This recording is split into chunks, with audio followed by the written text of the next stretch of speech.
The dust had not yet settled behind the stranger's horse when Lucy Boone made the mistake that would unravel 5 years of carefully constructed silence, and in doing so, pull the only man she had ever truly loved back from the edge of a world that had nearly swallowed him whole. It was the summer of 1878, and the town of Caldwell, Kansas sat at the southern edge of the Chisholm Trail like a knot at the end of a rope, rough, necessary, and holding everything together by sheer force of will. Caldwell was a cattle town in the truest sense, raw and breathing, smelling of manure and sawdust, and the particular kind of ambition that men carried when they believed the West still owed them something. The main street was wide enough for 2 wagons to pass each other without incident, lined with false-fronted buildings that advertised more permanence than the men who built them had actually intended. There was a saloon called the Sundown that did brisk business from noon until the early hours of morning. There was a general store run by a man named Harold Fitch who watered down his molasses and pretended he did not. There was a land office, a livery stable, a small church whose bell was cracked but still rang on Sundays, and a post office that also served as the telegraph station. And there was the boarding house run by Lucy Boone, a 2-story structure on the north end of the main street with 4 guest rooms, a kitchen that smelled perpetually of coffee and baked cornbread, and a porch that faced west so that the sunsets came through her windows like something holy every single evening. Lucy was 26 years old. She had thick brown hair the color of turned earth after rain, and eyes that were somewhere between green and gray, depending on the light and her mood. She was not a delicate woman in the way that some women were delicate. She could carry a full bucket in each hand without slowing her stride, could bargain with a cattle drover without flinching at his language, and could dress a wound well enough that the town doctor, a distracted man named Whitmore, sometimes sent patients to her first. She had come to Caldwell 3 years ago from Missouri, alone, and had purchased the boarding house from a widow named Clara Sykes, who wanted to go live near her daughter in Wichita. Lucy had used the last of the money her father had left her, and every ounce of determination she possessed, and she had built something real out of it. Something that was hers. She did not speak about what had come before Missouri.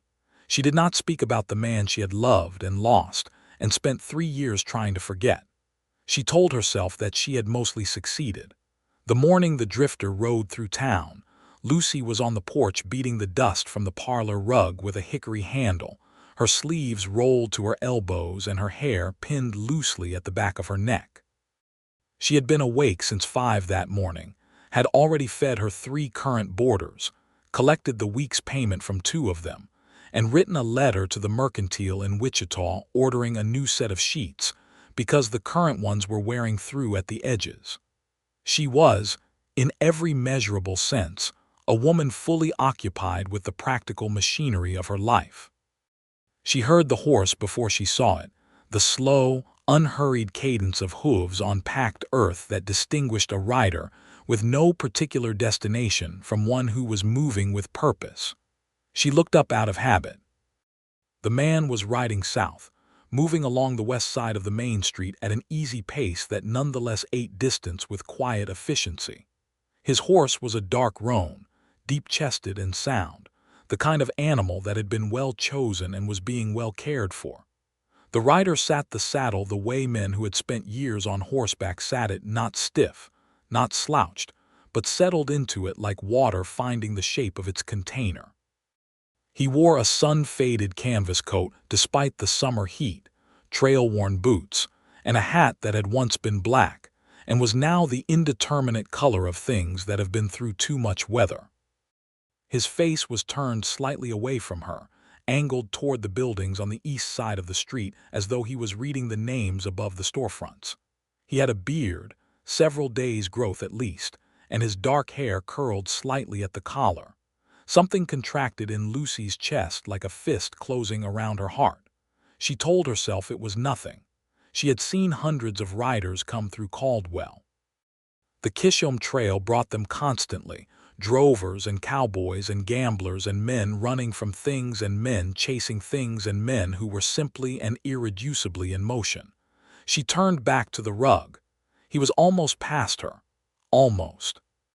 The horse had reached the far end of the porch, and the rider was lifting his hat in one of those automatic courtesies that trail-broken men offer to women on porches, a gesture of acknowledgement with no particular feeling behind it, the kind of tipped hat that meant nothing more than good morning and goodbye. And then Lucy looked at his hands. The left hand was holding the reins. The right hand was holding the hat, raised an inch above his head in that brief salute. And on the inside of his right wrist, just below the cuff that had ridden up with the gesture, was a scar in the shape of a crescent moon, pale and smooth against tanned skin, the result of a branding iron that had slipped when he was 19 years old, on a ranch in Texas, on a night she had been there to press a wet cloth to the burn and hold his hand while he swore through his teeth. Lucy Boone stopped breathing. The rider had already turned his face forward again. He was settling his hat back onto his head. He was riding on. She opened her mouth and the name came out before she could stop it, before she could weigh the consequences, before the careful architecture of her rebuilt life could mount any kind of defense. The name came out the way things come out when they have been locked away for a very long time, with force and with ache and with a certainty that silenced everything else around it. Benjamin. The roan horse stopped, not a gradual slowing. Not the hesitation of a man who thought he might have heard his name somewhere in the general noise of a busy street. A stop, immediate and complete, the kind that happens when a body and a name are so fundamentally connected that the sound travels straight past thought and lands in muscle and bone without asking permission. Lucy stood on the porch with the hickory handle in her hand, and her heart hammering so hard she could feel it in her fingertips. For a long moment, neither of them moved. The street continued around them. A wagon rolled past. A dog barked at something near the livery. Two men outside the saloon resumed a conversation that had been paused while they watched, and none of it touched the stillness between the woman on the porch and the man on the roan horse. He turned around slowly. Benjamin Cooper was 28 years old. He had been, when she last saw him 5 years ago, a young man of 23 with an open face and a laugh that came easily, and eyes the color of good whiskey in good light. He was still recognizable as that man, but only the way a river is recognizable after a hard season. The essential thing was still there, but it had been worked on. The easy laugh was gone, or at least it was not in evidence now. His face was leaner, the jaw harder, the eyes more contained. There was a quality to his stillness that had not been there before, the kind of stillness that men develop when they have learned to keep a great deal of themselves below the surface. He looked at her for a long time without speaking. "Lucy," he finally said. Not a question, not particularly an exclamation, just her name in the low, careful voice of a man who was not yet sure what it meant that she was here or what it meant that she knew him. Lucy set down the hickory handle against the porch railing.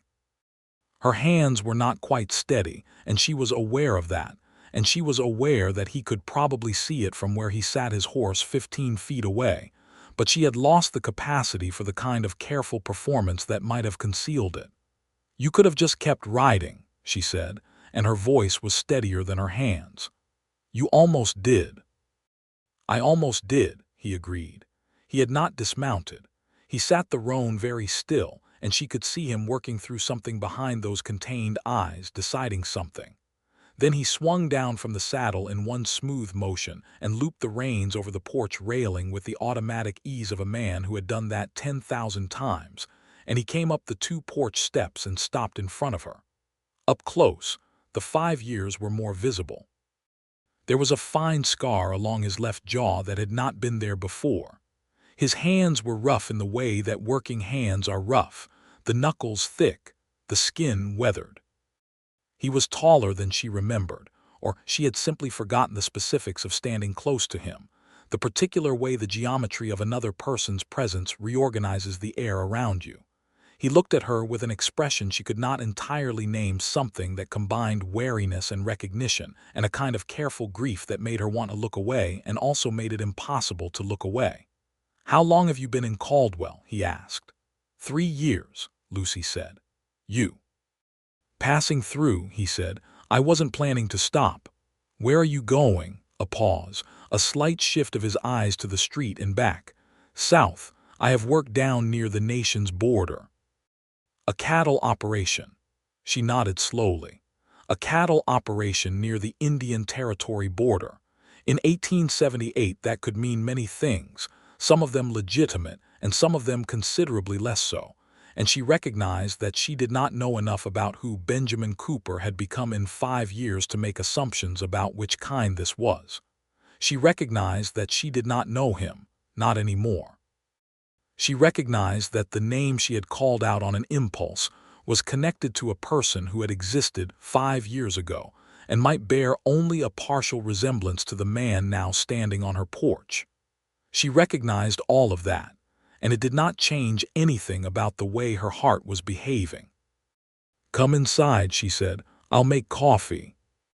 The kitchen of Lucy's boarding house was warm and smelled of the cornbread she had made that morning, and the coffee came off the stove dark and strong the way West Texas custom dictated it should be made, which was the way Lucy had learned to make it because she had learned it from Benjamin's mother, on a ranch outside of San Angelo in the summer of 1873.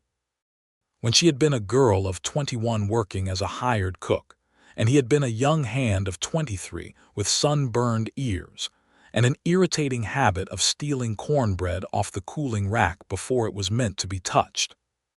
Benjamin Cooper sat down at the kitchen table and wrapped both hands around the tin cup she set in front of him and looked at her across the surface of it with those careful eyes. "How did you know it was me?" he said. It was not exactly a question. It was the thing that mattered most to him. She could see that, and she understood why. She had called his name from a porch when his face was turned away from her and he was dressed like 10,000 other drifters passing through 10,000 other Kansas cattle towns. "Your wrist," she said simply. He looked down at his right hand. The cuff had fallen back into place. He pushed it back now, looked at the crescent scar, looked back up at her. Something moved through his expression that was too complicated to name quickly. "I thought about that scar more times than I can count," Lucy said, and she was not sure why she was telling him this except that it was true, and she had spent 5 years being careful and contained, and apparently the sight of him had compromised her capacity for that entirely. "Whenever I tried to forget about you, that scar was always how I pictured you." He was quiet for a moment. A horse went past outside on the street. From upstairs came the sound of one of her boarders walking across the floor. The world continued, ordinary and indifferent, while something between them gathered weight. "Lucy," he said slowly, "why did you leave?" There it was.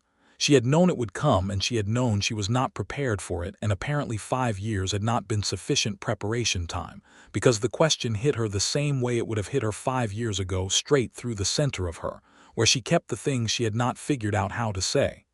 "That's a long story," she said. "I've been riding for 3 weeks with nobody to talk to but a roan horse," Benjamin said. "I have time." So Lucy Boone told him. She told him about the night she had left the ranch outside San Angelo in October of 1873, when she was 21 and he was 23, and they had been quietly, steadily falling in love for 3 months in the way that people fall in love when they work alongside each other every day, gradually, and then all at once. She told him about the conversation she had overheard between him and the ranch's foreman, a man named Calhoun, in which Calhoun had laid out very clearly that he did not see a future in keeping on a cook who was getting too familiar with one of the hands, and Benjamin had said nothing to contradict him. She told him that she had understood that silence as an answer to a question she had not asked out loud but had been asking in her heart for months. She told it plainly, without self-pity, watching his face. Benjamin Cooper listened to all of it, and when she had finished, he set down the coffee cup and pressed both hands flat on the kitchen table and looked at her with an expression that was no longer careful or contained at all. "Calhoun wanted me to be the foreman," he said. "He was testing me." seeing if I'd put the operation first. I told him that night that I wasn't interested in being foreman under those terms. I quit the next morning. He paused. You were already gone. The silence that followed this was the kind that has a physical weight. You quit, Lucy said. I quit. And then I spent the better part of 6 months trying to find you. He picked up the coffee cup again, seemed to realize he was using it as something to do with his hands, set it back down. Your cousin in Jefferson City told me you had gone west.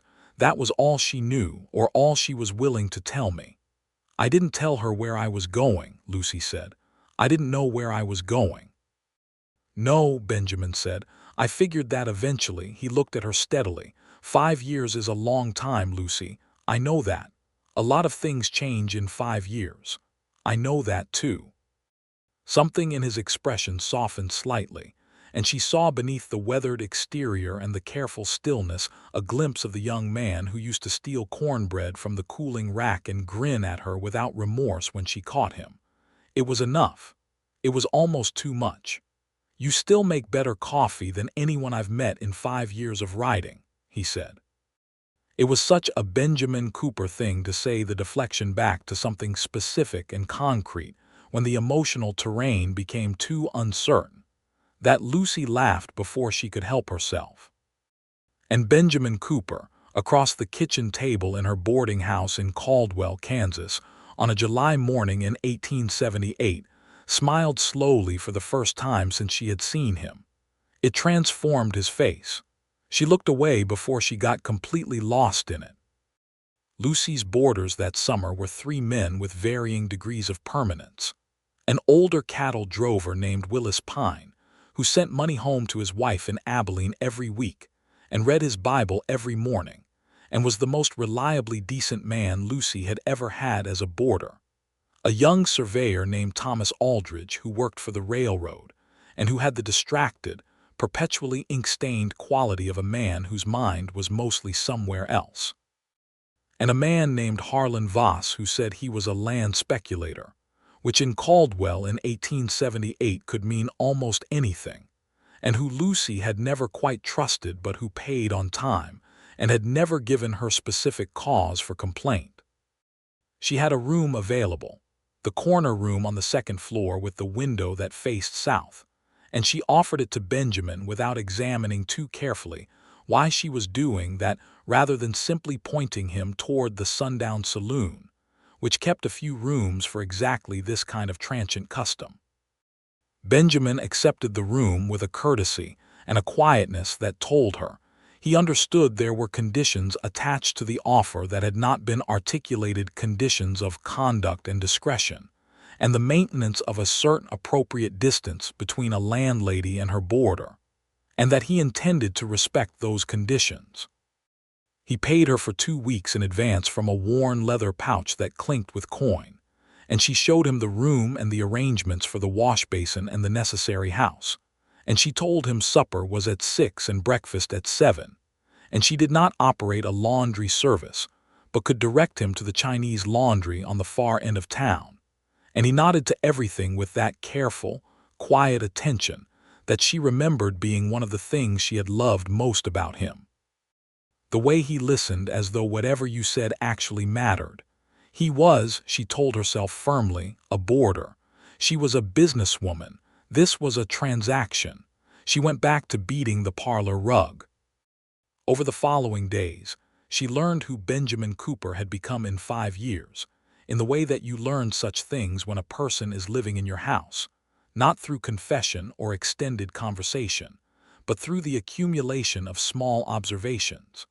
He was up before the other boarders most mornings, out in the yard behind the boarding house in the early light doing whatever maintenance his horse and tack required before breakfast. He ate everything she put in front of him without complaint and thanked her each time with the same direct, unceremonial sincerity. He was quiet at the supper table in a way that was not unfriendly but was contained. He answered questions. He listened to the other men talk, but he did not volunteer information about himself. Willis Pine, the old drover, seemed to take to him immediately. On the second evening, Lucy came out of the kitchen with the coffee pot to refill cups and found Willis and Benjamin deep in a conversation about the Northern Cheyenne situation. The breakout from the reservation at Fort Reno was less than a month away, and the Telegraph had been full of news about the tension building. And she was struck by the quality of Benjamin's engagement, the way he spoke about the subject with a kind of weighted knowledge. He had been near the nation's border, she remembered. He knew things about the situation that a man who had only read the newspapers would not know. Willis Pine caught her listening and gave her a look that was gently assessing in the way of an older man who has seen enough of the world to notice things. She went back into the kitchen. She was not sleeping well. She acknowledged this to herself with the practical honesty she tried to apply to everything. She lay in her room on the ground floor behind the kitchen, listening to the ordinary sounds of a Kansas summer night. The wind, the occasional distant gunshot from the direction of the saloon district, the creak of the boarding house settling, and she thought about the 5 years she had spent constructing her independence, her competence, her careful and sufficient life. She thought about the fact that a man she had loved and lost was sleeping in the corner room on the second floor, 15 feet and a staircase away. She thought about misunderstandings and the particular cruelty of the kind that both people carry for years without knowing the other is carrying the same weight from the opposite end. She thought about being 21 and afraid and certain she had been discarded, and she thought about him quitting the next morning and spending 6 months trying to find her, and she felt something deep in her chest that was not quite grief and not quite joy, but contained elements of both. On the 4th day, she was in the garden behind the boarding house, which was modest but productive tomatoes, beans, summer squash, and a small herb patch that she was inordinately proud of, when Benjamin came around the corner of the house with his sleeves rolled up and his hat in his hand, and asked if she needed help with anything. She told him she did not need help. He looked at the garden and back at her with an expression that very mildly questioned this claim. "The beans need staking," she said after a moment. "The wind last night knocked some of them over."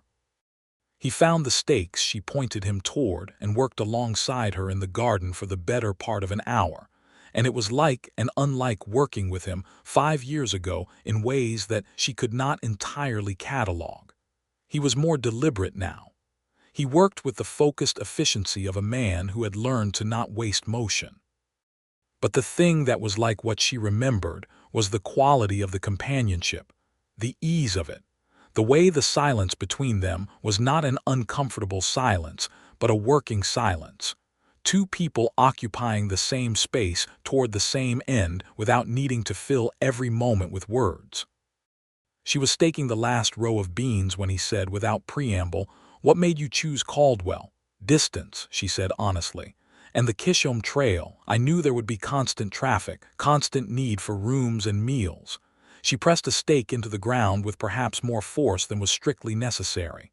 "I needed something I could build. That was mine." "You built it," Benjamin said. It was not flattery. It was an observation delivered with the directness that was one of his characteristic modes. "You built something good." "I did," she agreed. She stood up, brushing earth from her hands. "I did not need saving, Benjamin. I want you to understand that. I saved myself." He met her eyes steadily.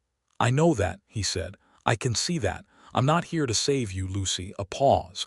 "I'm not entirely sure why I'm here, if I'm honest. I was just passing through." "You were just passing through," she repeated. "And then you called my name."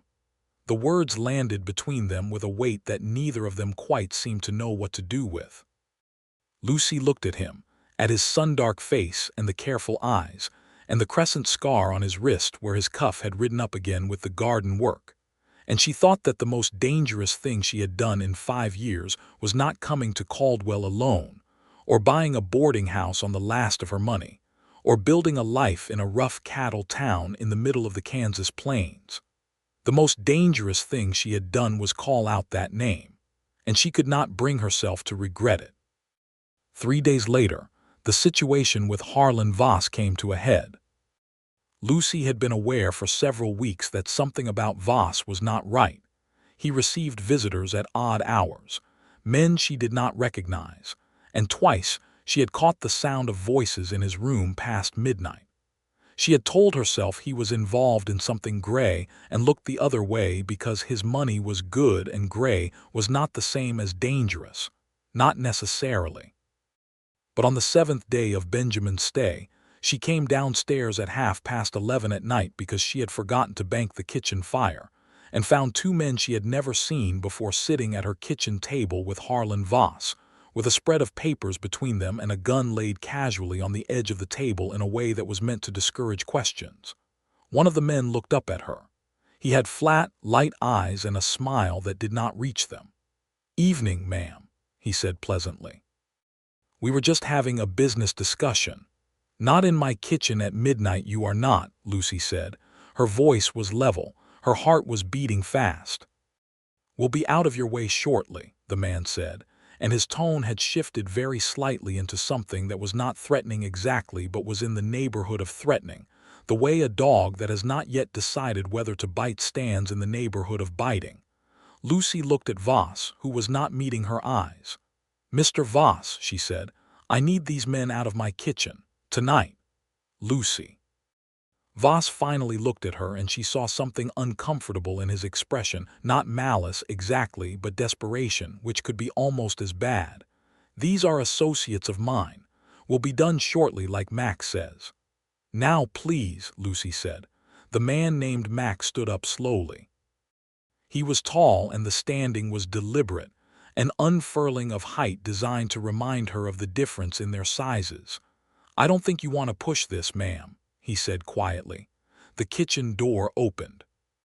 Benjamin Cooper came in from the back porch in his stocking feet and shirt sleeves, and he looked at the room with a comprehensive calm that took in everything: the papers, the gun on the table edge, the man standing in a way designed to intimidate, Voss's miserable expression, and his face did not change expression at all.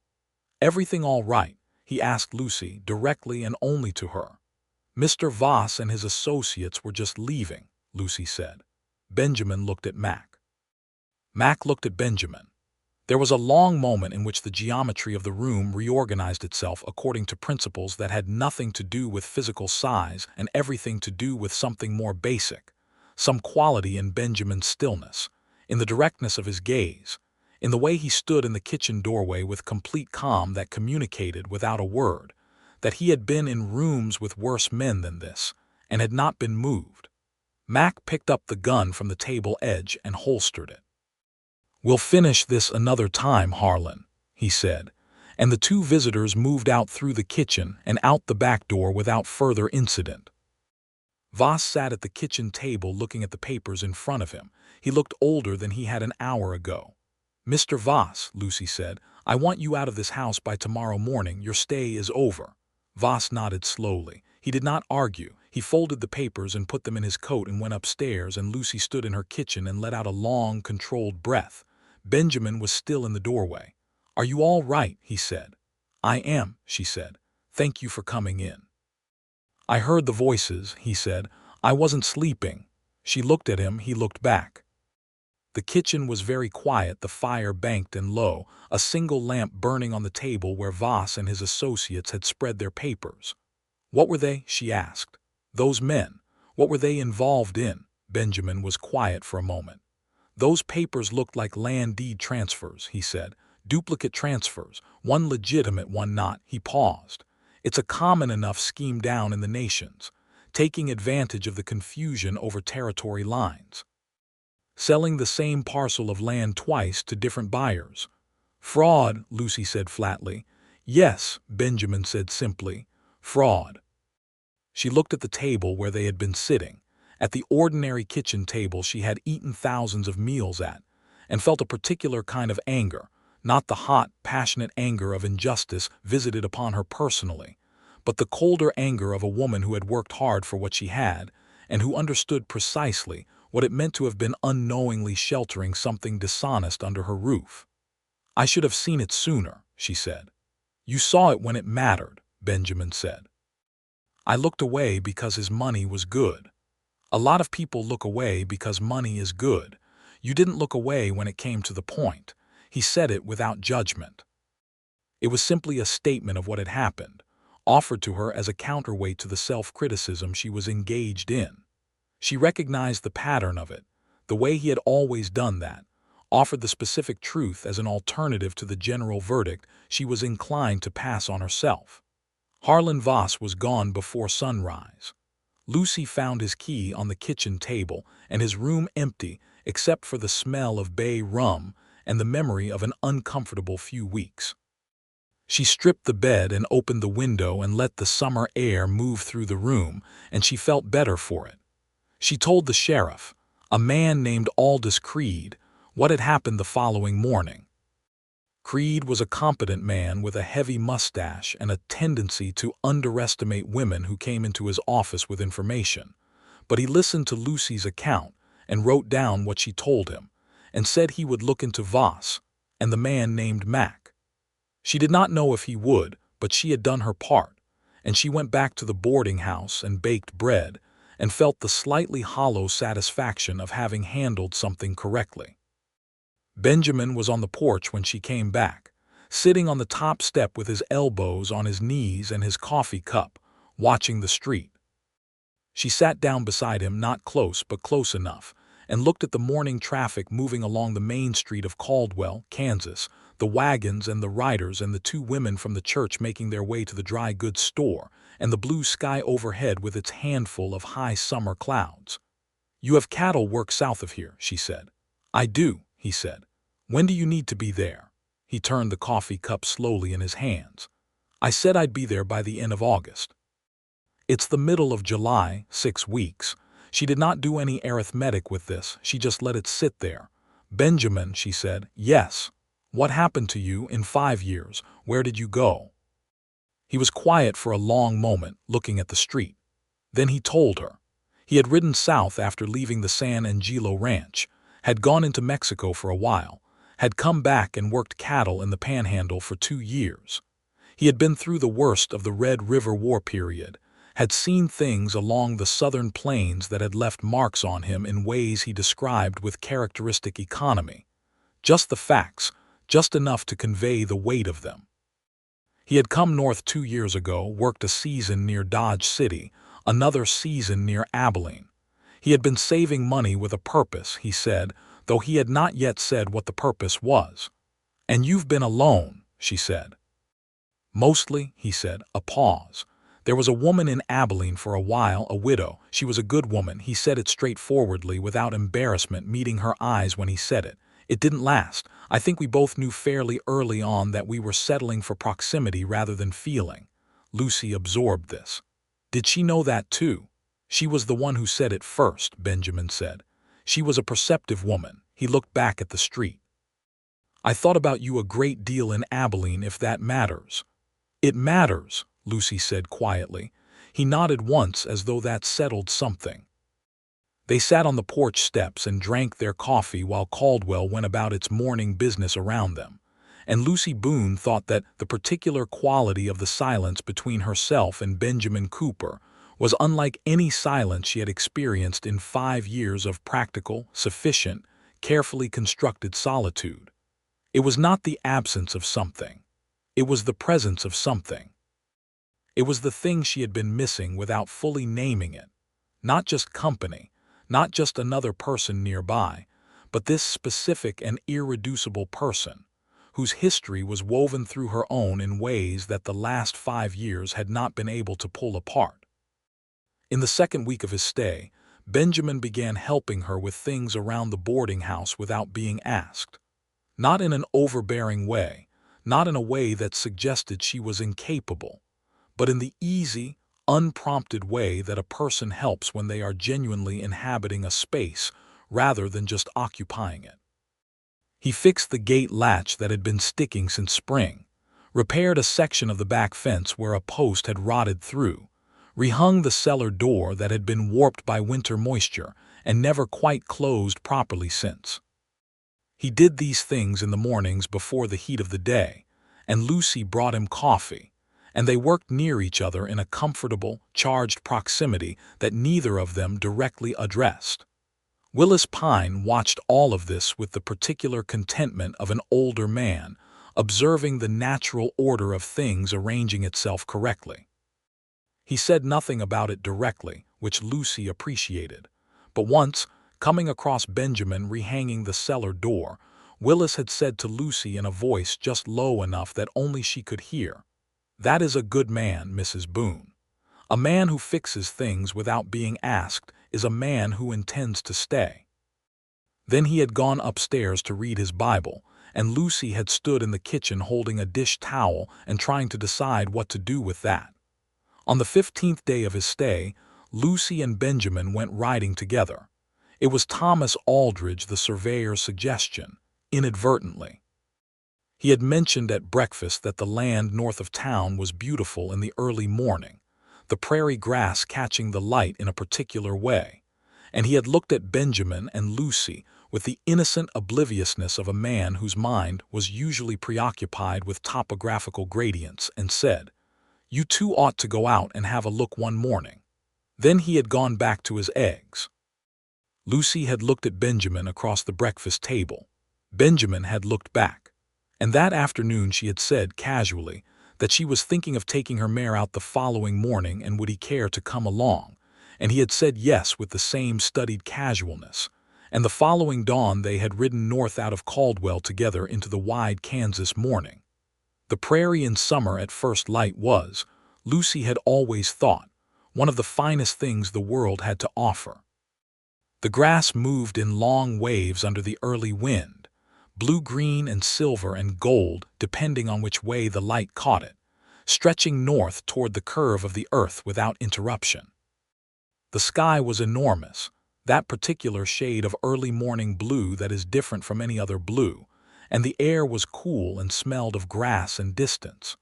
They rode side by side at an easy canter, not racing, just moving through the morning together, and Lucy felt something in her chest that she had been keeping carefully caged begin to loosen its grip. They stopped eventually where a shallow creek crossed the prairie, letting the horses drink. Benjamin's roan stood shoulder to shoulder with Lucy's mare in the water, which made the horses seem unconcerned with each other in a way that Lucy found unreasonably affecting. "I want to buy land," Benjamin said out of nowhere, still looking at the horses. Lucy looked at him. "That's what the money is for, that I've been saving." He picked up a flat stone from the creek bank and turned it over in his hands. "I've been working cattle for 5 years. I want to raise them on my own ground." "Where?" she said. "That's the question," he said. He looked at her sideways. "I've been looking at Kansas, among other places." She did not say anything. The creek moved quietly around the horses' legs. "The cattle operation near the nation's border," he said, "is not mine. I'm working a season for a man named Garrett who runs a legitimate outfit near Caldwell County. He's offered me a section of land in lieu of payment for the season's work. It's good land." "Land near here," Lucy said. "Land about 12 miles south of here," Benjamin said. He set the stone down. "I wanted to see it before I decided anything." Lucy looked at the prairie, at the enormous sky, at the horses standing in the shallow creek. She thought about 12 miles south of here, which was close. She thought about 6 weeks until the end of August. She thought about all the years she had spent learning to be alone and sufficient and unafraid, and she thought about the morning she had stood on the porch and called out a name without thinking, and she thought about how the world has a way of presenting you, occasionally, with exactly what you did not know you were waiting for. "It's good land out there," she said carefully. 12 miles south, good grass, water access. That's what I've heard. You should look at it before you decide." "I intend to," he said. They rode back to Caldwell in the growing morning heat with their shadows stretching long behind them, and Lucy thought that Benjamin Cooper was the most difficult and the most necessary person she had encountered in 5 years of making her way in the world, and that this combination of qualities was entirely consistent with everything she knew about him. At supper that evening, something shifted. Willis Pine, who was leaving the following week to rejoin his trail outfit for the late summer drive, raised his coffee cup in an informal toast to the table and said that he had appreciated the finest boarding house cooking he had encountered in 30 years of trail work, and that Mrs. Boone ran the best house he had ever stayed in, and he was glad to have been here. Thomas Aldridge agreed enthusiastically, adding that he had never slept as well anywhere as in the south room, which he attributed to the feather mattress. Benjamin Cooper said nothing, but he looked at Lucy across the table with an expression that was no longer careful or contained, and Lucy looked back at him, and there was, in that shared look, a kind of quiet understanding that passed between them like something signed. After supper, when the others had gone upstairs and the kitchen was clean and the lamps were burning low, Benjamin stayed at the kitchen table while Lucy put the last things away, and she was aware of him the way you are aware of something that is about to be important with a kind of heightened clarity. She turned from the shelf where she had put the dishes, and he was looking at her, and there was nothing careful about his expression now. "I need to say some things," he said, "and I need you to let me say them without interrupting." "All right," she said, and leaned against the shelf behind her. "I have spent 5 years moving," he said, "not because I wanted to, but because I could not find a reason to stop. I thought that if I kept moving I would eventually find the thing I was missing or stop needing it, and neither of those things happened." He paused. "I came through Caldwell because the Chisholm Trail runs through Caldwell and I had worked south of here. I was not coming here for you because I did not know you were here. But I think, if I am being entirely honest, that I have been moving in the general direction of something for 5 years, and that something was the idea that you existed somewhere in the world and that we had not been given a proper chance." Lucy held very still. "I am not the same person I was at 23, he said. "I know that, and I know you are not the same person you were at 21. What I know is what I can see, that you have built something real and good here, that you are strong and capable and direct and honest, and that you make coffee the way my mother taught you, and that every morning when I come down to breakfast and you're already in the kitchen, something in me settles, something that has been unsettled for 5 years." He paused again. "I know I do not have a right to simply ride back into your life and make claims on it. I know that. But I would be a fool if I sat in this kitchen in your house in Caldwell, Kansas, and said nothing, and then rode south in 6 weeks and never knew what might have been." He stopped. The kitchen was very quiet. "Benjamin Cooper," Lucy said slowly, "you stole cornbread from my cooling rack every single day for 3 months on that ranch in San Angelo." A flicker of confusion crossed his face, and then slowly the smile began, the one she remembered, the one that changed everything about his face. "I did," he said. "You never once apologized for it." "It was very good cornbread," he said. "It was," she agreed. "It still is." She pushed herself off the shelf and came to the table and sat down across from him, and she looked at him for a long moment, at all of him, the whole complicated, weathered, still recognizable truth of him. And she thought about 5 years and misunderstandings, and the night she had left and the morning he had quit, and the 6 months he had spent trying to find her. And she thought about crescent-shaped scars and roan horses and names called out on porches without permission. And she let herself feel all of it at once rather than separating it into manageable components the way she usually did. "I am not a simple woman," she said. "I have this house and this business and I have built them myself, and I am not going to give them up or be managed. I need you to understand that. I have never wanted to manage you," he said. "I have always wanted to stand next to you. There is a significant difference." "There is," she agreed. "And I understand about the house," he said. "Caldwell is 12 miles north of that parcel of land. A man on a good horse could cover 12 miles before breakfast and have it barely matter." She felt warmth moving through her from somewhere in the center of her chest outward, to every extremity. "You are very casually talking about having already solved logistics you have not been asked to solve," she observed. "I have been thinking about it for several days," he said without apology. "Of course you have," she said. And she reached across the kitchen table and covered his hands with hers, and he turned his hands over immediately and held on, And they sat like that in the low-burning kitchen of her boarding house while the summer night moved around them. And it was, she thought, the most right that anything had felt in a very long time. In the weeks that followed, Caldwell saw what it saw when two people who have been carefully maintaining appropriate distances finally stopped bothering to maintain them. It was not dramatic. There were no declarations made in the street or scenes in the saloon. There was, instead, the steady and visible warmth of two people in orbit around each other, close and easeful, the kind of thing that mature love looks like when it has had years to clarify. Not the frantic heat of first feeling, but something slower and more permanent, like a fire that has burned down to coals and will stay warm much longer than the original blaze. They went riding 3 more times before August. They had dinner twice at the restaurant on the east side of the main street, which in Caldwell in 1878 was as close to a formal occasion as the setting allowed. They had conversations that went on past midnight at the kitchen table, over cooling coffee and later over nothing at all, just talking the way people talk when they are learning each other again from the foundation up about their families and their histories and what they believed and what they were afraid of and what they wanted. Lucy told him about her mother's death when she was 15, about her father's small tobacco farm, and the way it had been sold to pay debts the year after her father died, about the years between 15 and 21 that she did not usually discuss because they had been difficult and she had survived them and preferred to look forward.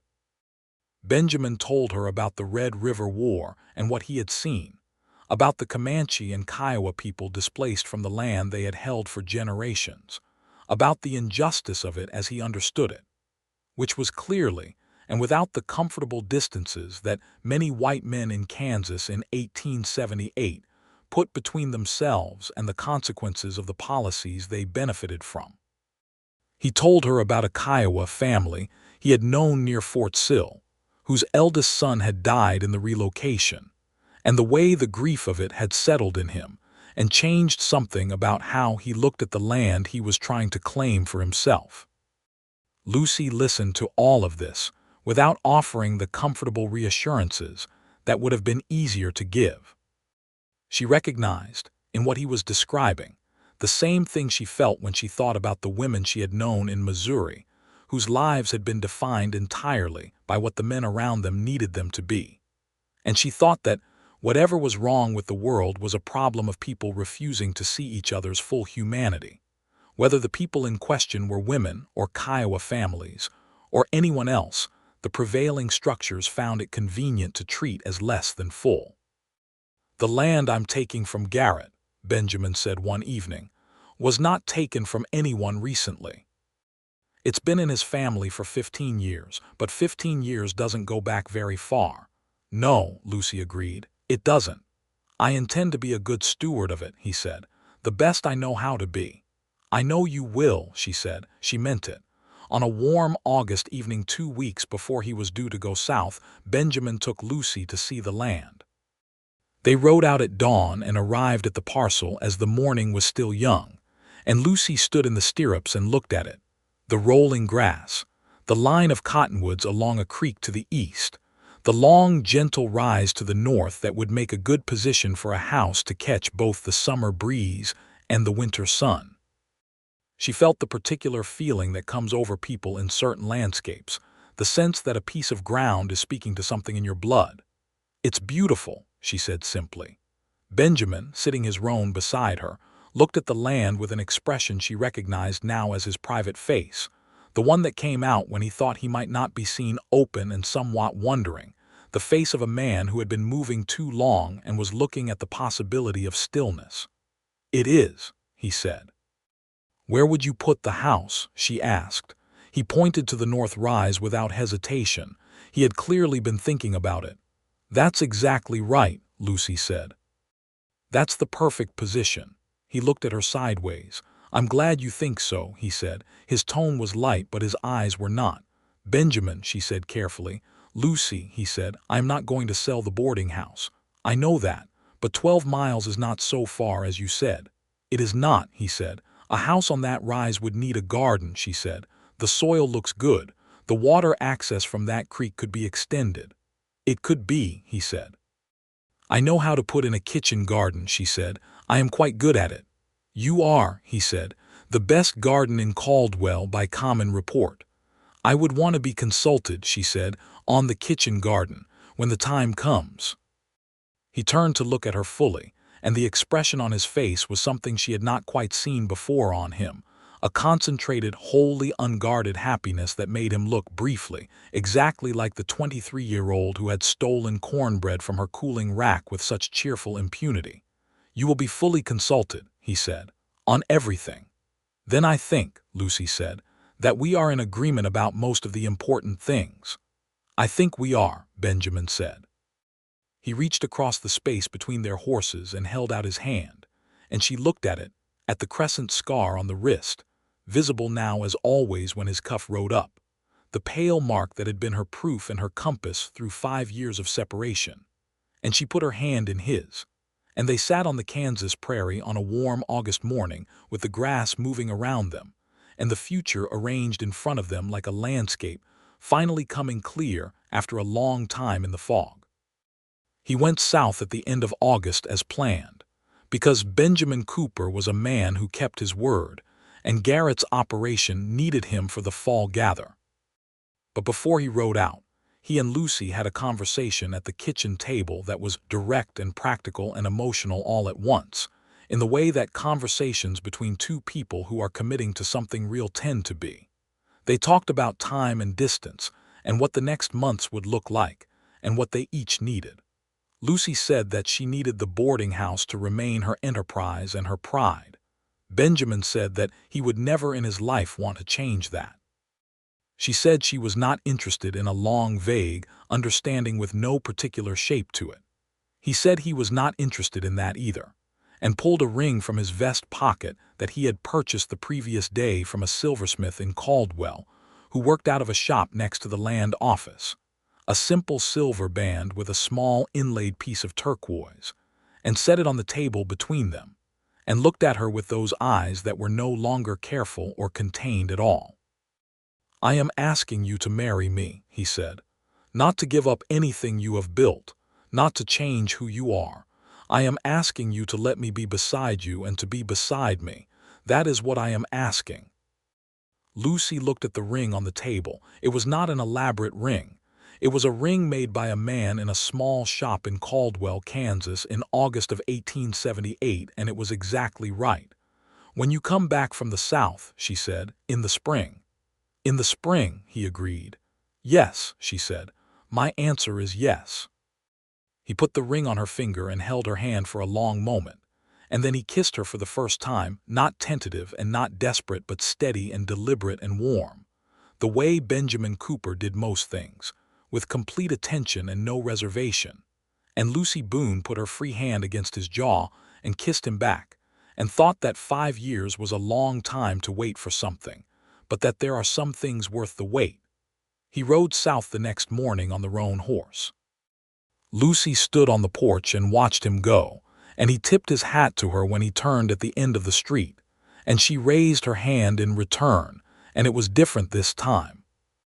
Everything was different this time. The fall was busy and cold, and Lucy worked through it with the particular energy of a woman who has something good to look toward. She took on 2 new boarders, a schoolteacher named Mrs. Patterson who had come from Ohio to teach at the Caldwell School, and a young man named Albert Cruz who worked at the telegraph office. Willis Pine sent a letter from Abilene saying he had had a fine summer and would be back in the spring if she had a room. Thomas Aldridge finished his survey work and moved on toward Colorado, leaving her a polite letter of thanks and a detailed topographical map of the surrounding county that she hung in the parlor because it was actually quite beautiful. She had letters from Benjamin through the fall, not frequent, because he was working long days in the gather, but regular, arriving every 3 weeks or so, written in his careful, slanted hand on whatever paper he could find. They were not flowery letters. They were Benjamin letters, specific and direct and honest, telling her what he had seen and done and thought, asking about Caldwell and the boarding house and her garden and the new boarders. And at the end of each one, in terms that were not elaborate but were entirely sincere, he told her that he thought about her every day and that the spring could not come fast enough. Lucy wrote back with equal honesty and equal frequency, and she found that writing letters to Benjamin Cooper was one of the better things she had done in recent memory. The process of putting down what she thought and felt for a specific reader who knew her, and whom she trusted clarified things in her mind that the ordinary business of the day kept in motion without resolution. She told him in November that she had begun to think more seriously about expansion, a small dining room addition to the boarding house that would allow her to offer meals to non-boarders, capturing some of the trail traffic business. She told him in December that the cracked church bell had been replaced by a new one donated by one of the cattle kings who summered in Caldwell, and that it sounded beautiful on Christmas morning. She told him in January that the winter had been hard and cold, and that she missed riding on the prairie and she missed him.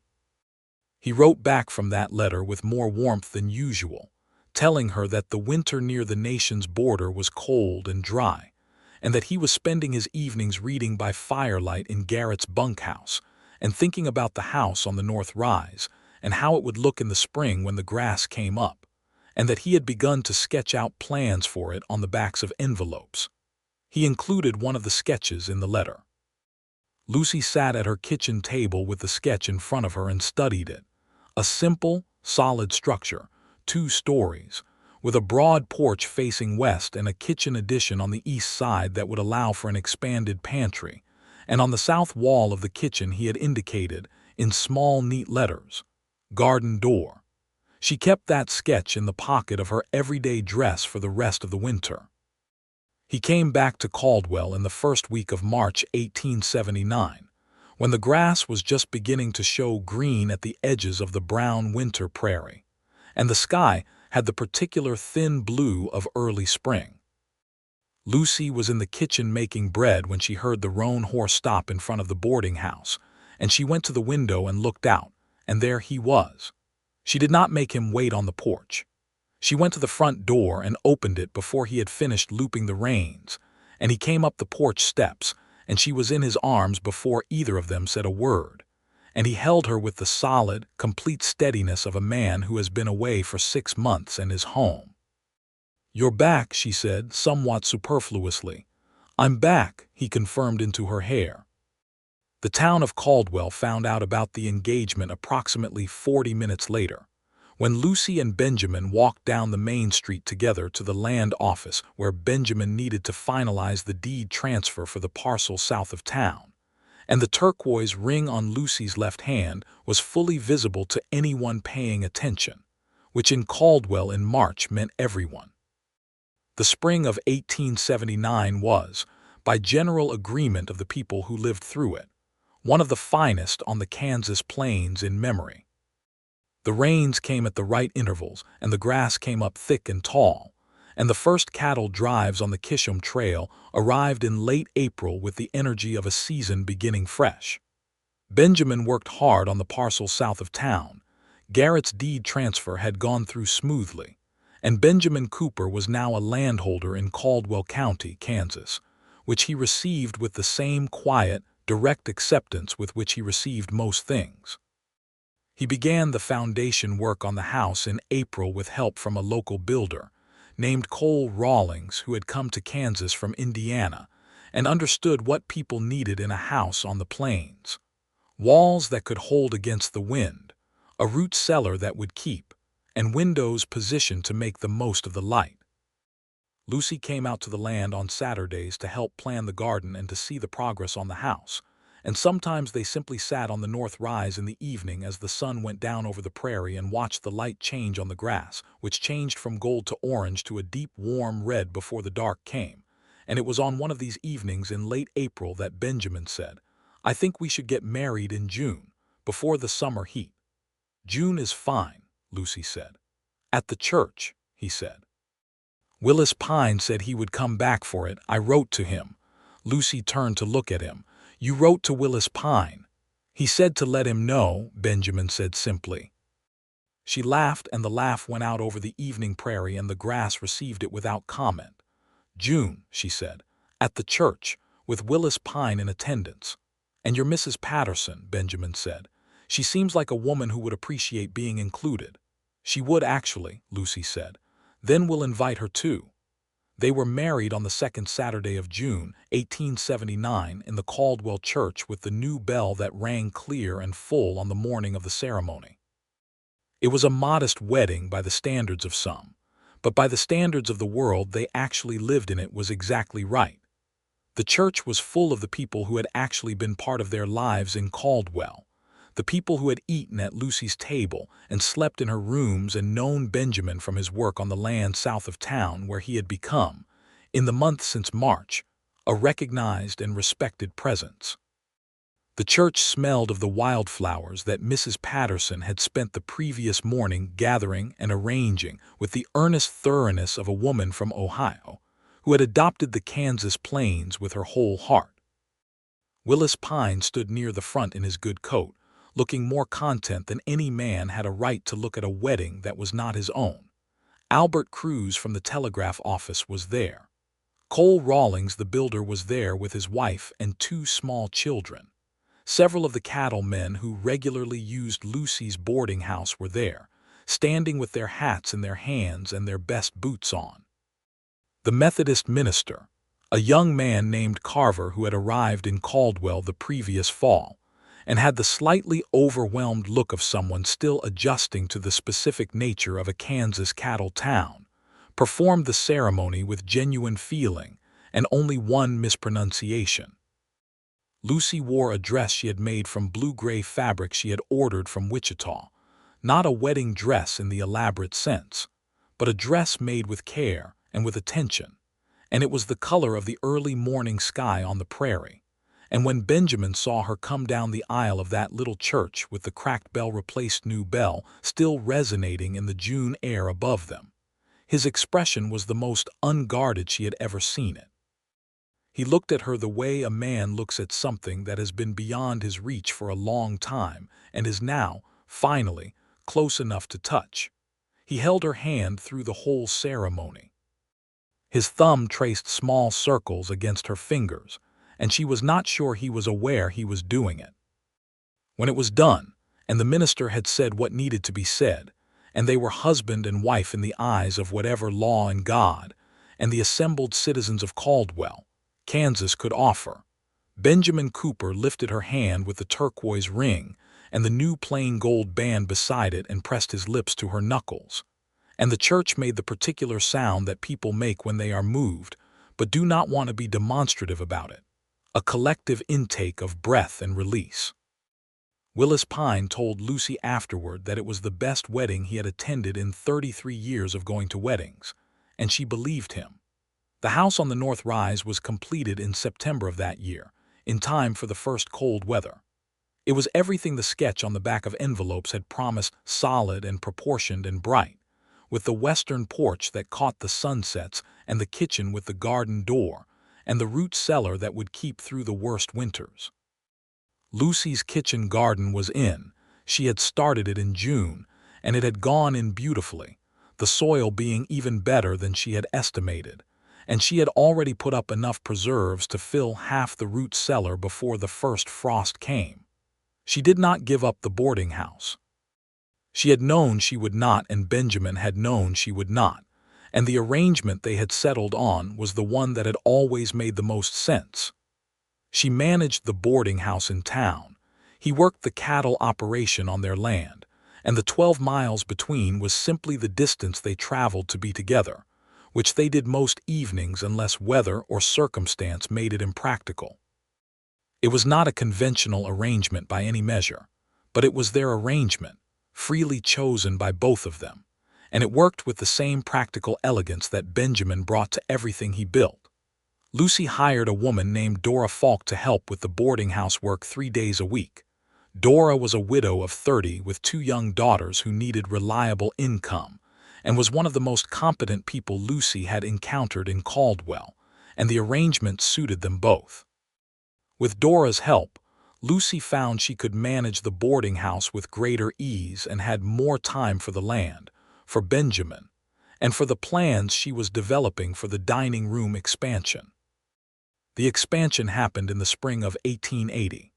Cole Rawlings built it for her, a proper addition on the south side of the boarding house with 4 tables and windows that looked onto the street, and she began offering evening meals to the public on Tuesdays, Thursdays, and Saturdays, which was immediately and enthusiastically received by approximately everyone in Caldwell who did not have someone cooking for them at home.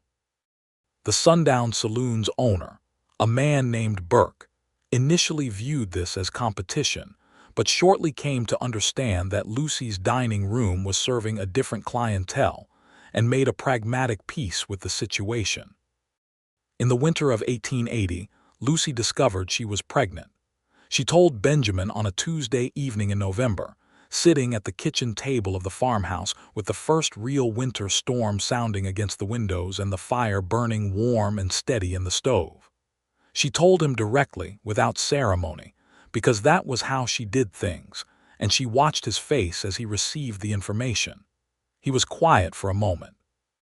Then he reached across the table and took both her hands in his, and his expression was the open, wondering one that she had come to know as his private face, and he said, "Are you all right?"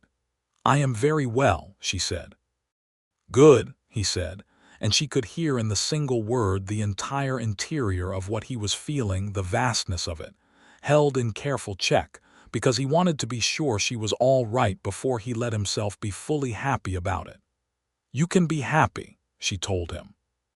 He looked at her for a moment, and then he was fully and without reservation, the smile breaking over his face like weather changing, and he came around the table and gathered her up in his arms and held her, and she held him back, and the winter storm made its noise against the windows of their farmhouse on the Kansas plains and did not trouble them at all. Thomas Benjamin Cooper was born in July of 1881, in the back room of the boarding house in Caldwell, with Dr. Whitmore in attendance, and Mrs. Patterson keeping everything organized with the efficiency of a schoolteacher who did not tolerate disorder of any kind. He arrived hollering, which the doctor pronounced a very good sign. He had Benjamin's dark hair and Lucy's gray-green eyes, and a particular expression of mild outrage at the world that seemed likely to persist. Benjamin was in the room, which was not the universal custom of the time, but was the only arrangement Lucy had been willing to consider, and when the doctor put the baby in his arms, he went very still in the way he went still when something mattered enormously to him, and looked at his son with an expression that Lucy would remember for the rest of her life. "Hello," Benjamin said to the baby, quietly and directly, as though introducing himself, which in a sense he was. Thomas regarded his father with the unfocused gravity of the newly arrived. "He looks skeptical," Lucy said from the bed. "He has his mother's eyes," Benjamin said. "That would explain the skepticism." She laughed, exhausted and perfectly happy. Willis Pine, who had come through Caldwell on a northern drive in June, and had stayed on as a boarder through July specifically, because he had a feeling about the timing, was sitting on the boarding house porch when Benjamin came out to tell him, and when he heard the news he took off his hat and held it over his heart and said, "Praise God, that is good news," with the simple completeness of a man who means exactly what he says. Life continued, as lives do, through the particular combination of labor and joy and ordinary difficulty that constitutes a real life in a real place in real time. The cattle operation south of town grew steadily. Benjamin was a careful and thoughtful cattleman, the kind who attended to the land and the animals with the same quality of attention he brought to everything, and by 1883 he had a modest but sound herd and a reputation among the Caldwell County cattlemen for honest dealing and quality stock. He hired 2 hands, a Mexican vaquero named Ernesto Reyes, who had come north from Chihuahua, and whose horsemanship made Benjamin genuinely awed, and a young man from Missouri named Jacob Holt, who was 20 years old, and reminded Lucy slightly of what Benjamin must have been like at that age, which she found quietly charming. The boarding house continued to be exactly what Lucy had built it to be. A well-run, well-regarded establishment where travelers on the Chisholm Trail could count on a clean room and a decent meal, and the particular dignity that comes from being treated as though you matter by the person managing the place. The dining room addition had been so successful that Lucy was already thinking about a second expansion, and she and Dora Falk had developed the kind of working partnership that is built on mutual respect and a shared understanding of how things should be done. Little Thomas grew from a baby with his mother's skeptical eyes into a small boy with an insatiable interest in horses and a startling vocabulary for his age and a laugh that was entirely his father's. He spent half his waking hours at the boarding house in town learning things from his mother that she had learned from years of building her own life, and the other half on the land south of town, following Ernesto around the corral and asking questions about horses that Ernesto answered with patient seriousness, because he was that kind of man. In the fall of 1883, Lucy sat on the western porch of the farmhouse watching the sunset paint the Kansas grass in its daily colors of gold and red, with Thomas asleep against her side and Benjamin in the chair next to hers. And she thought about the morning 5 years ago when she had stood on the boarding house porch with a hickory handle in her hands and called out a name without permission. She thought about how that single moment, that impulse, that name called into the morning air of a cattle town, had pulled everything that followed into being. "Benjamin," she said. He said. He was looking at the sunset with the contented, slightly heavy look of a man at the end of a good day of work. "Do you think about that morning, when you rode through town?" He was quiet for a moment. "Often," he said. "What were you thinking about before I called out?" He was quiet again, longer this time. "I was reading the storefront names," he said. "Looking for the boarding house sign. I'd been riding since before dawn and I wanted coffee and I was thinking about whether I had enough to pay for a room." Lucy looked at him. "You were looking for the boarding house." "I was looking for a boarding house," he corrected. "Any boarding house. I didn't know it was yours." "But you would have found it," she said. "I would have found it," he agreed. He turned to look at her, and his expression in the last of the evening light was the open, private one she loved best. "I would have walked in and asked about a room, and there you would have been." "And would you have said anything," she asked, "if I hadn't called out first?" He considered this with genuine seriousness. "I think," he said slowly, "that I would have stood in your doorway and not been able to pretend I was just any traveler looking for a room, and eventually I would have said something probably not as well expressed as what you said." "I said your name," Lucy pointed out. "One word." "Yes," he said, "but you said it like it mattered, and that was everything." She reached over and took his hand, and his fingers closed around hers in the easy, particular way they always did, and they watched the last of the sunset fade from the prairie grass, and Thomas shifted in his sleep and made a small sound and settled again. In the spring of 1885, their daughter arrived. They named her Clara, after the widow who had sold Lucy the boarding house, Clara Boone Cooper, who came into the world with more equanimity than her brother had managed and immediately established herself as a person of decided opinions and a very direct gaze. She had Benjamin's dark hair and his way of going perfectly still when something interested her, and she was, from the beginning, a person who would need no one to tell her who she was or what she was capable of. Benjamin held Clara with the same careful wonder he had brought to holding Thomas, and Thomas, now 4 years old, viewed his sister with a mixture of deep suspicion and fascinated attention that slowly, over the following months, resolved itself into a fierce and devoted protectiveness that would characterize their relationship for their entire childhood. The summer of 1885 was a hot one, and the Chisholm Trail was still active, though the railroads were increasingly cutting into the cattle drive business as the tracks pushed further south and west, and Caldwell was feeling the first edges of the changes that would come to all the cattle trail towns in the following decade. Lucy thought about this with the same practical honesty she brought to everything. The trail would diminish. The borders of the particular trail traffic variety would diminish with it, and the business would need to evolve. She began thinking about the kind of permanent town Caldwell would become when it was no longer primarily a cattle trail destination, and about what a boarding house and dining room should look like for that town. She was not worried. She had built something once from nothing, and she could build something new from something. And she had Benjamin, and she had her children, and she had the boarding house and the land and the western porch where the sunsets came through every evening like something holy. One evening in late August, with Clara asleep in the house and Thomas playing in the yard with a spotted dog he had acquired through means that remained somewhat unclear, Lucy and Benjamin sat on the western porch and watched the day end, and Benjamin said, "I have been thinking about something." "Tell me," Lucy said. "Ernesto wants to buy into the cattle operation," he said. "A partnership. He has been saving for 2 years." Lucy considered this.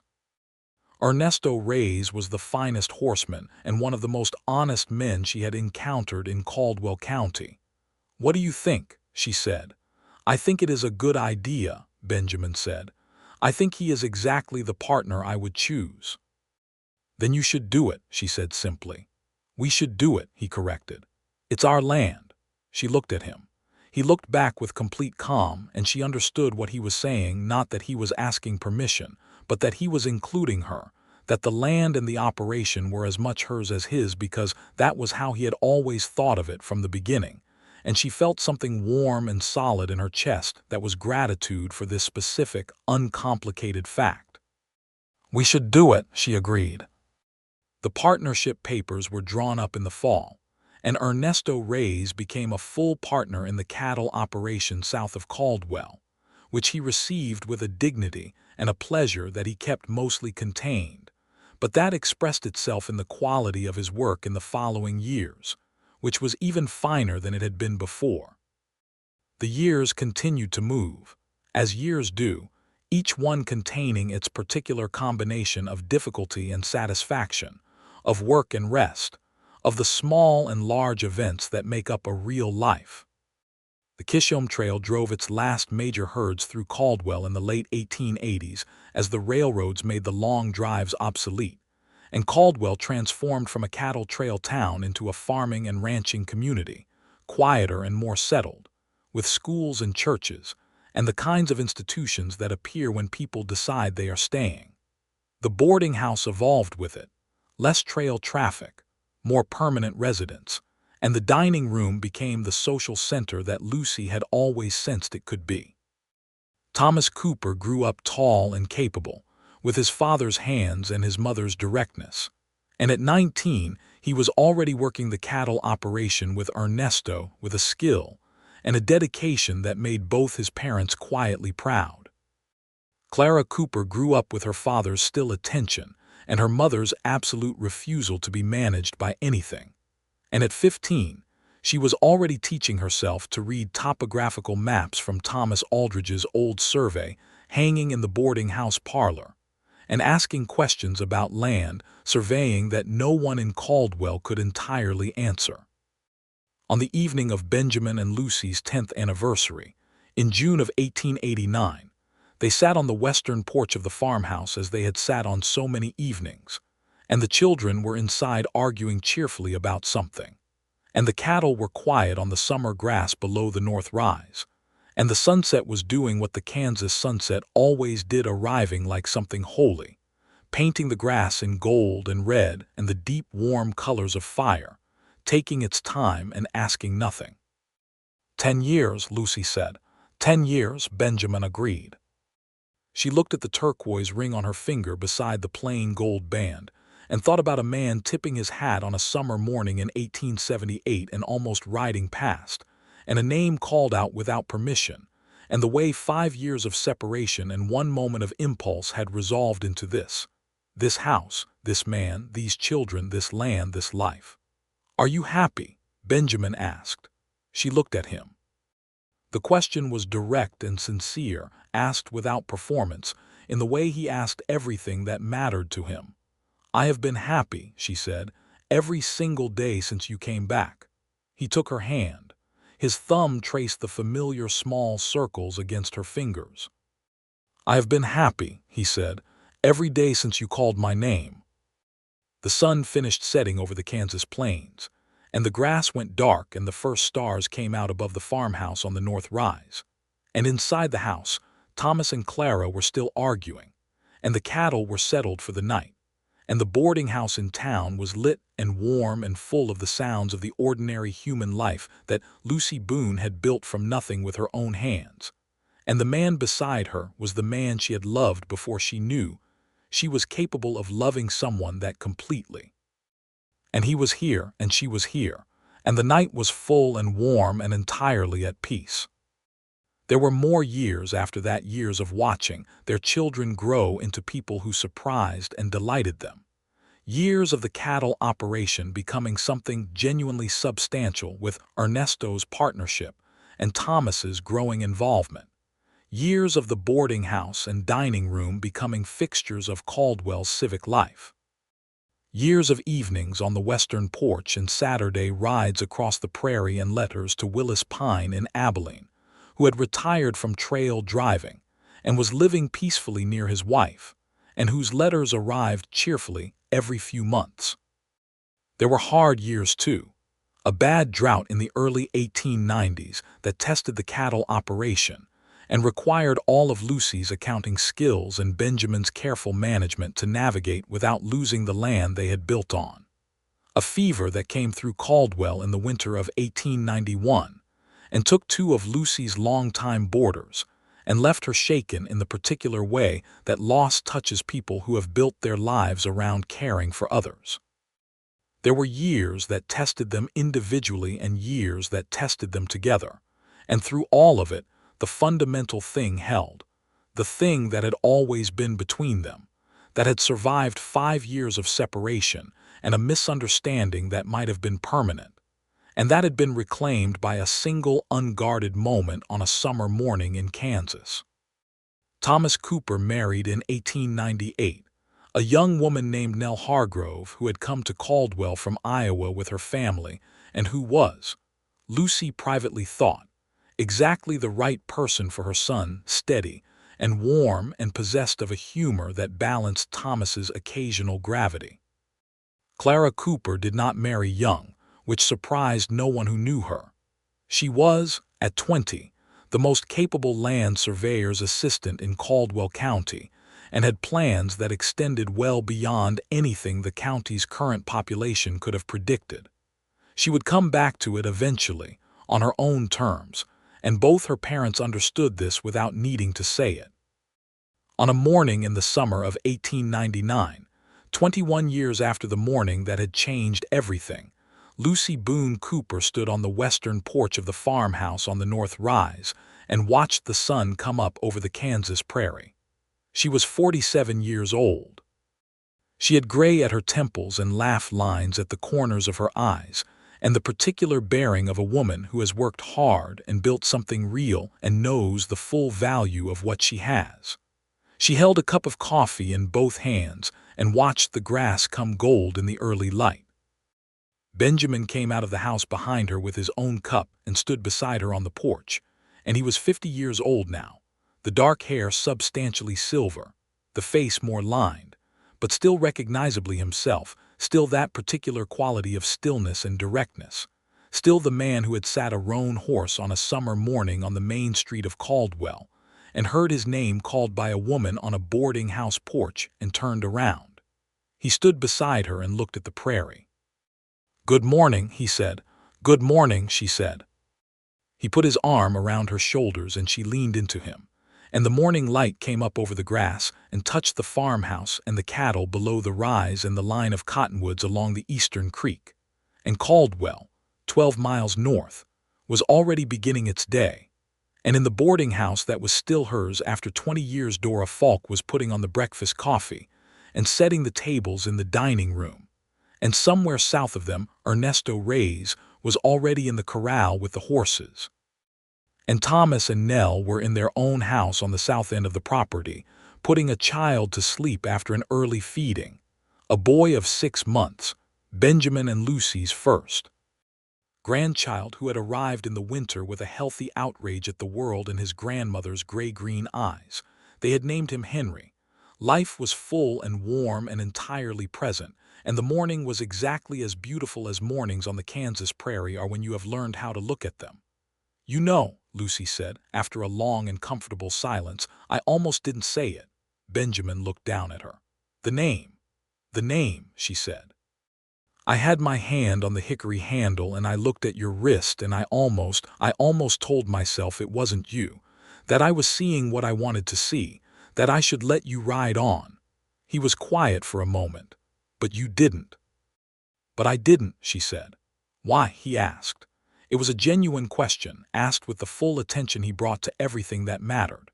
Lucy looked out at the prairie, at the grass coming gold and green and silver in the morning light, at the enormous sky with its thin early morning blue, at the land that was hers and his and theirs together in all the ways that a piece of ground can belong to the people who have worked it and loved it and raised their children on it. "Because," she said simply, "I knew your wrist. And I knew your name. And some things you call out even when you're afraid of what the answer might be. Some things you call out because not calling them out would cost more than you can afford to lose." Benjamin Cooper looked at his wife for a long moment, and then he raised his coffee cup toward the morning and the prairie and the life they had built together in this particular corner of the world. And she raised hers, and they stood on the western porch of their house on the North Rise and greeted the day together. And the Kansas morning received them without ceremony or condition, as it always had, as it always would.